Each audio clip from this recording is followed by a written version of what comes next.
கார்த்திகைங்கிறது தமிழ்நாட்டை பொறுத்த மட்டும் இந்த கார்த்திகை பிறகு மழை இல்லைன்னு சொல்லுவாங்க. இந்த எல்லா அடைமழையும் கார்த்திகையில் முடிஞ்சிடும். ஸோ இந்த அடைமழை காலம் தான் தமிழகத்துடைய லேண்டில் வந்து ரொம்ப கூலிங்கான ஒரு பீரியட்.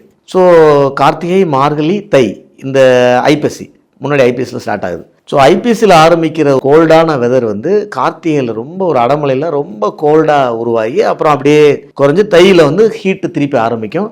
ஏன்னா உங்களுக்கு தெரியும், சூரியன் வந்து திருப்பி வடக்கு நோக்கி நகர ஆரம்பிக்கும். தெற்கோடைய கடைசி நம்ம லேட்டிடியூடு போயிட்டு திருப்பி ரிவர்ஸ். அதை தான் நம்ம கொண்டாடுற காரணம், அந்த மகர நட்சத்திரம் தான் திரும்புது.